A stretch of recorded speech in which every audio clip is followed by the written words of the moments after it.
یو محترم پوښتنه کړې ده، وایي نکاح کول څه حکم لري؟ آیا نکاح کول سنت دی که واجب دی او که فرض دی؟ محترمه، د نکاح کول د ټولو انبیای کرامو سنت دی، خو که چیرې پر یوې ښځې یا پر یو نر باندې شهوت غالبه وي نو نکاح کول ورباندې واجب دی، خو البته که چیرې د جنا بیره وي او پر جنا باندې بیریږي خپل د شهوت د غلبې په سبب باندې، نو بیا پر دغه شخص که نر وي که ښځه نکاح کول ورباندې فرض دی. حتی د احنافو رایه دا ده چې نکاح کول تر نفلي عبادت بهتره او افضله او غوره ده. خو بدبختانه د افسوس ځای دا دی چې ډېرې شتمنې کورنۍ دي، پیغلې ځوانې لوڼې یا خویندې ورته ناستې وي، د 20 کالو، د 25 کالو، د 30 کالو نی ورکوي.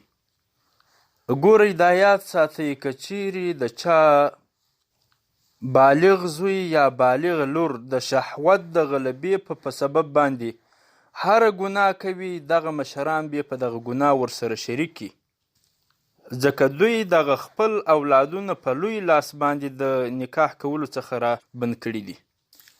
دا چې د فتنې دور و زمانه ده، هیڅوک د فساد او د فتنې څخه خلاص نه دی، او شهوت د هرې ښځې د هر ځوان سره سته. ډیر بدبخته انسانان وي چې خپله ځوانه لور یا خور نه ورکوي، اخر هغه مجبوره سي چې ولاړه سي د یو چا سره لار جوړه کړي او د هغه سره وتښتي. موږ ته کله ناکله بعضې خویندې یا بعضې ځوانان میسجونه کوي چې مفتي صاحب د خدای پر لیاز ماته یو دم و دعا وښیه چې زما نکاح خلاصه سي او ما یو چاته په نکاح باندې ورکړي. آیا دا د مظلومیت حالت نه دی؟ دا د مجبورۍ حالت نه دی؟ لوړ مهر ولور مه غواړئ، بس چې ځوان سم و، مسلمان و، مسلمانه کورنۍ و، ورکړئ خپل خور یا لور ورکړئ په نکاح باندې. اول خو د انسانانو عمر ډیر کم دی، بالخصوص د ښځې ځواني ژر تیریږي، نو په لوی لاس خپلې خویندې و لوڼې په فساد و فتنه کې مه واقع کوئ، په ګناه کې مه واقع کوئ. نو که چیرې پر چا باندې شهوت غالبه وي نکاح د ده دپاره کول دا واجب دی، او که چیرې پر زنا باندې بیریږي نو بیا نکاح کول ورباندې فرض دی. در المختار الله هامش رد المحتار دوهم ټوکه و صفحه 350 تر 359 صفحې پورې. کتاب النکاح. همداراز فتاوای هندیه اول ټوکه و صفحه 280.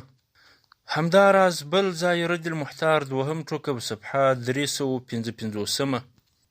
همداراز بدائع دوهم ټوکه و صفحه 290.